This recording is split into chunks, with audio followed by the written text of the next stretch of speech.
This is a memory stick that can store 16 gigabytes of data. Of course, this is under powered conditions. Once the power is cut off, all the data stored inside will vanish entirely. However, compared to hard drives that can still store data even when powered off, memory has a read and write speed that is significantly faster. Therefore, in practical use, it is common to transfer data from the hard drive to memory to facilitate faster read and write operations by the CPU. So, what does the internal structure of memory look like? Why does the data disappear once the power is cut off? Why can its access speed be so much faster than that of a hard drive? Like, comment, and subscribe. Let's get started. Take two metal plates and place them opposite each other. Place an insulating material in between. We connect the positive and negative terminals of the power supply to the two metal plates. This way, charges will accumulate on the two metal plates. At this point, even if we disconnect the power, the accumulated charge will not dissipate. This structure is what we call a capacitor. A capacitor is a type of energy storage device. You can think of it as a battery. By utilizing its energy storage capability, we can also use it to store information. When there's no power, it represents a zero. By arranging a row of such capacitors together, we can store some data. This is the fundamental principle of how memory sticks store data. In the actual production process of memory, we don't make capacitors look like this. We form one electrode into a cylinder, and then nest the two together. Of course, we also need to fill the space in between with insulating material. Just having a capacitor is not enough, because once you try to connect the capacitor to the circuit, the charging and discharging of the capacitor will inevitably affect other circuits.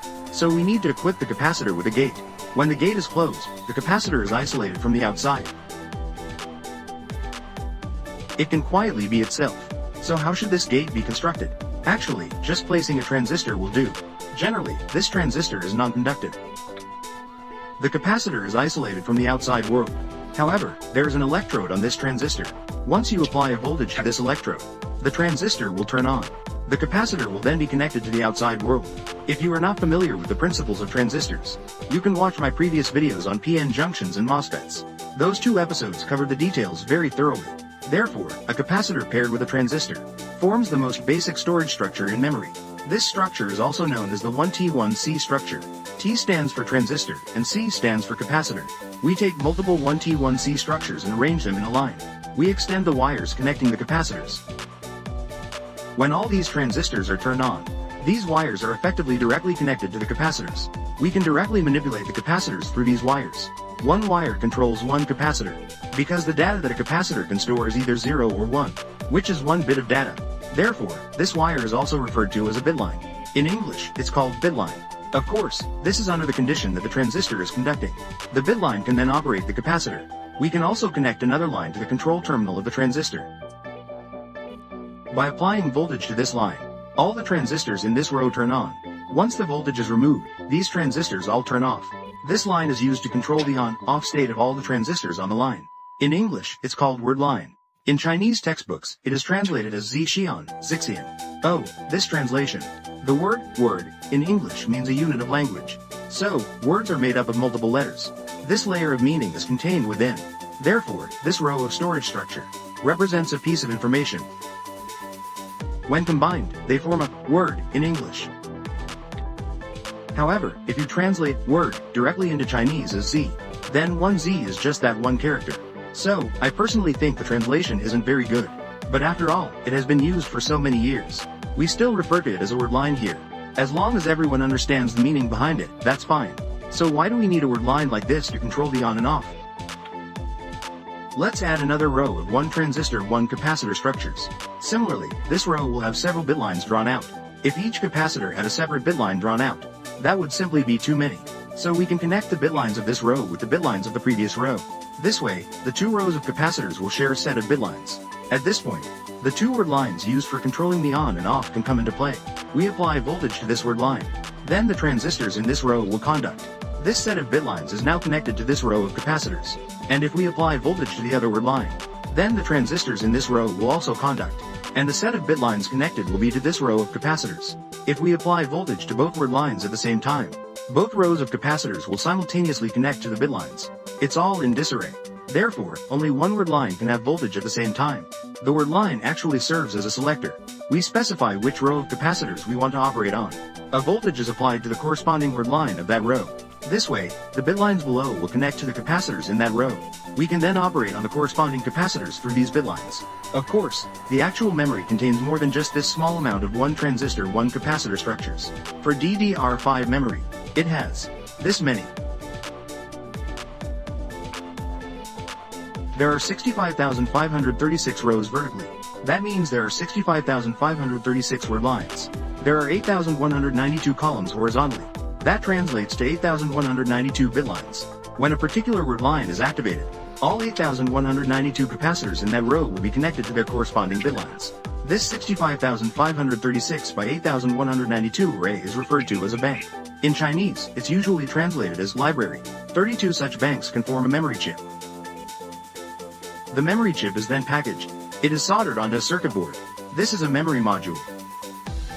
Of course, the structures within different memory chips are not completely the same. I've asked the knowledgeable expert on Bilibili, Wenchen Dalao, to help me open a few memory chips. Everyone can compare this knowledge with the content of this video. Print. Serve as verification. This is the basic structure of memory. But what does this structure look like in actual operation? For a storage device, it essentially involves 2 operations, reading and writing. However, for memory, there is actually a third operation. Let's take a look at the 1T1C structure. There is a transistor inside. With advancements in technology and manufacturing processes, the size of this transistor has been getting smaller and smaller. The shrinking size brings a problem, which is that this transistor will slowly leak electricity even when it is turned off. The problem of transistor leakage is currently the biggest obstacle to semiconductor development. What is FinFET technology? GAA technology. It's all to solve the problem of leakage current. Transistors in the memory slowly leak current. This causes the charge accumulated on the capacitor to slowly leak away. As a result, the voltage across the capacitor will gradually decrease. Slowly, 1 turns into 0. Therefore, to maintain the state of the capacitor, in addition to reading and writing, we also need to perform an operation. That is the refresh operation. For DDR5 memory, when a capacitor is fully charged, the voltage on the capacitor is 1.1 volts. This indicates the information is 1. When there is no charge, it is 0 volts. This indicates the information is 0. So how should we perform the refresh operation? Let's assume we need to refresh this row now. First, we need to pre-charge all the bit lines. We raise the voltage of these bit lines to 0.55 volts. That is half of the maximum voltage. Then, we activate this word line. This allows the transistors on this line to conduct. Pay attention to what happens at this moment. If this capacitor is fully charged, that means its voltage is 1.1 volts. At this time, the voltage on the connected bit line is 0.55 volts. The voltage on the capacitor is higher than the voltage on the bit line. Therefore, the charge on the capacitor will flow to the bit line. In other words, the voltage on the capacitor will decrease. Meanwhile, the voltage on the bit line will increase. At the end of the bit line, there is a magical circuit, called the sense amplifier. What is the purpose of this circuit? Firstly, this circuit can detect small changes in the voltage on the bit line. After detecting the change, this circuit will amplify that change. For example, the voltage on this line will increase slightly because it is connected to a charged capacitor. So, the voltage has increased a little. The sense amplifier will amplify this increase in voltage. It will raise the voltage on the bit line directly to 1.1 volts. At this point, the bit line will, in turn, charge the capacitor. Charge the capacitor voltage to 1.1 volts. At this point, let's look at another capacitor. This capacitor is different from the previous one. This capacitor is empty. The voltage on it is 0 volts. And the voltage on the connected line is 0.55 volts. Thus, the charge on the bit line will flow into the capacitor. In other words, the voltage on the capacitor will increase slightly, and the voltage on the bit line will decrease slightly. Similarly, there is a sense amplifier circuit below this line. This circuit will sense that the voltage on the bit line has decreased slightly. After the sensing occurs, this circuit will amplify the change in voltage drop. It will pull the voltage on the bit line directly down to 0 volts. Then all the charges on this capacitor will also flow away. In the end, the voltage on the capacitor will be 0 volts. The same applies to the remaining capacitors. After this series of operations, the voltage on the capacitor is recharged to 1.1 volts, or discharged to 0 volts. We have completed the refresh operation for this entire row. And have you all noticed? At this point, the voltage on the bit line is consistent with the voltage on the capacitor. That's right, you can directly use the voltage on the bit line to perform read operations on the memory. If you want to read the data from these 8 capacitors, the data on the line is read out and passed to The data on the line is read out and passed to. This is the refresh operation within the memory. And there is the read operation. We have just introduced two types of operations. We have finished discussing the refresh operation and the read operation. Next, let's talk about the write operation. Just like the previous operations, before starting the write operation, a refresh operation must also be performed on the target row. First, pull the bit line voltage to 0.55 volts. Then activate the word line to connect the capacitor and the bit line. At this moment, the voltage of the capacitor will create a disturbance on the bit line. The sense amplifier circuit at the bottom of the bit line will amplify the changes from this disturbance, raising the bit voltage to 1.1 volts, or lowering it to 0 volts. It's just a refresh operation. It's exactly the same as mentioned before. After completing the refresh operation, we can start writing data into it. For example, if we want to write data into these 8 capacitors, I would use an additional circuit from the sense amplifier to forcibly modify the state in the sense amplifier as I intend. I will continuously apply a new voltage signal to the bit line. At this point, the bit line will either charge or discharge the capacitors. This is to accomplish the writing of new data. Now, some of you may ask, in this write operation, wouldn't it be sufficient to directly forcibly change the bit line's voltage for rewriting? Why do we need to perform a refresh operation before rewriting? To refresh the original data once? If we only look at these 8 capacitors we want to write data to, then performing a refresh operation on them is indeed redundant. However, we need to understand that the control range of the word line is an entire row. In other words, when this word line is activated, not just these 8 capacitors are connected to the bit line. The other capacitors in this row are also connected to the bit line.